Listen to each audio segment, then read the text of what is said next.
Hello दोस्तों, welcome to my YouTube channel study girl Shruti. देखिए, मैं आज आप लोग को क्लास 10th का यूपी बोर्ड का जीवन परिचय लेके आए हैं। किसका जीवन परिचय? तो आचार्य रामचंद्र शुक्ल का जीवन परिचय है। ये आचार्य रामचंद्र शुक्ल का जीवन परिचय। तो आइए चलिए देखते हैं हम लोग इनका जीवन परिचय। देखिए, आचार्य रामचंद्र शुक्ल का जन्म 4 अक्टूबर 1884 ईस्वी को हुआ था। और इनका जो जन्म स्थान यानी कि आचार्य रामचंद्र शुक्ल का जन्म स्थान अगोना बस्ती उत्तर प्रदेश यानी कि अगोना में हुआ था। कहाँ पे? तो बस्ती में हुआ था इनका जन्म स्थान। इनके पिता का नाम क्या था? चंद्रबली शुक्ल। यानी इनके पिता कौन है? तो चंद्रबली शुक्ल हैं। मृत्यु 2 फरवरी 1941 ईस्वी। यानी कि जब इनकी मृत्यु हुई, कब हुई थी इनकी मृत्यु? तो 2 फरवरी 1941 ईस्वी को इनकी मृत्यु हुई थी। अब रचनाएं देखिए, रचनाएं क्या है? चिंतामणि 4 भाग, विचार विधि रस मीमांसा। यानी कि इनकी रचनाएं चिंतामणि 4 भाग, विचार विधि और रस मीमांसा थी। और देखिए, ये त्रिवेदी सूरदास, क्या इनकी रचनाएं था? किसका? तो रामचंद्र शुक्ल का। अब इन जीवन परिचय में देखते हैं इनके पूरे बारे में हम लोग। तो देखिए, जीवन परिचय। पी यानी कि पंडित रामचंद्र शुक्ल का जन्म बस्ती जिले के अगोना नामक गांव में 4 अक्टूबर 1884 ईस्वी को हुआ। यानी कि जो रामचंद्र शुक्ल हैं उनका जन्म बस्ती जिले के अगोना नामक गांव में हुआ था। और कब हुआ था? तो 4 अक्टूबर 1884 ईस्वी को हुआ था। 4 वर्ष की अवस्था में यह अपने पिता के साथ राठ जिला हमीरपुर चले गए। यानी कि जो रामचंद्र शुक्ल, आचार्य रामचंद्र जो शुक्ल थे, वो जब 4 साल के थे, यानी 4 वर्ष, यानी कि जब वो 4 साल के थे तो वो अपने पिता के साथ कहाँ गए थे? राठ जिला समीरपुर चले गए थे। और वहीं इनकी प्रारंभिक शिक्षा हुई। यानी कि जो रामचंद्र शुक्ल थे उनकी जो परीक्षा हुई वो कहाँ पे प्रारंभिक हुआ? इनकी प्रारंभिक शिक्षा यानी कहाँ पे? तो हमीरपुर चले गए और वहीं पे हमीरपुर में क्या हुआ था? इनकी शिक्षा हुई थी। 1892 ईस्वी में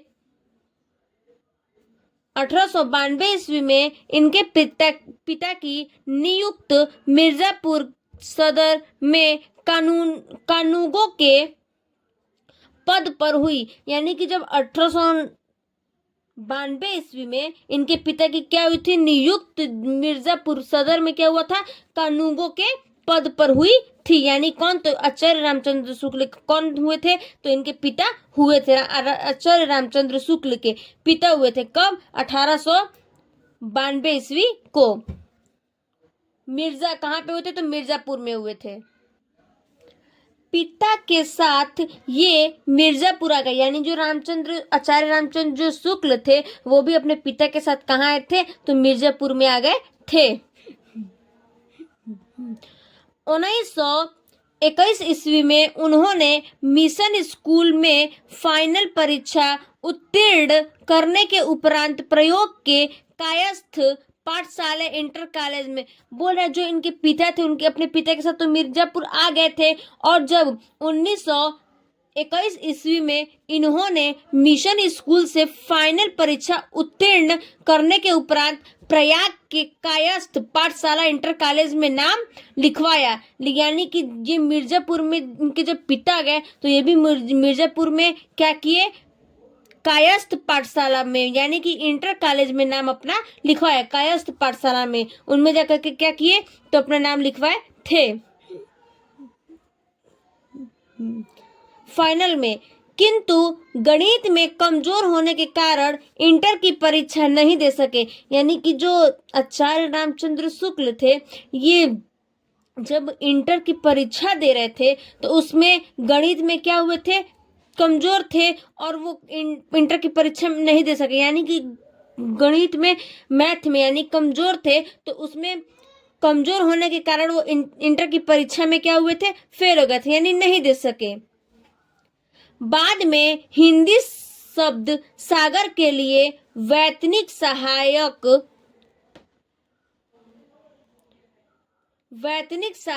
के रूप में काशी आ गए, यानी जो रामचंद्र शुक्ल थे वो हिंदी शब्द के सागर के लिए वैतनिक यानी कि सहायक के रूप में वो वहां से कहां पे आ गए, फिर काशी आ गए।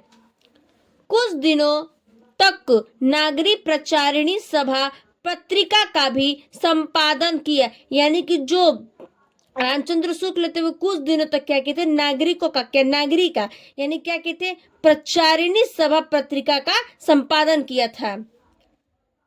श्वास का दौरा पड़ने के कारण, यानी कि फिर जब उनके जब पिता को श्वास का जब इनको क्या हुआ था, फिर श्वास का दौरा हुआ पड़ने के लिए, उस कारण वो 2 फरवरी को क्या हुआ था, 2 फरवरी 1941 ईस्वी को क्या हुआ था, इनका देहावसान हो गया। यानी कि जो रामचंद्र शुक्ल थे, आचार्य रामचंद्र जो शुक्ल थे, वो तो नागरी प्रचारित सभा पत्रिका में आए थे, संपादित किए थे, फिर वो श्वास का दौरा पड़ने पर वो 2 फरवरी 1941 ईस्वी को क्या हुआ था, उनका मृत्यु हो गया था। देखते हैं इनकी रचनाएं क्या है।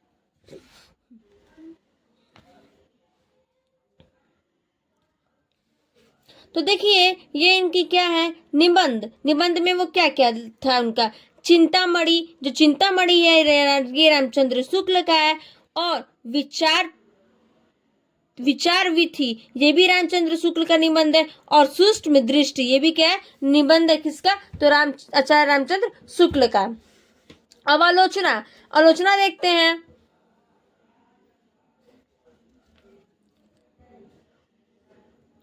रश्मि मानसा जो आचार्य रामचंद्र शुक्ल का है वो एक रश्मि मानसा है, और एक त्रिवेणी है, और सूरदास क्या है, आलोचना है किसका, तो आचार्य रामचंद्र शुक्ल। थैंक यू, चलिए फिर तक अगले वीडियो में।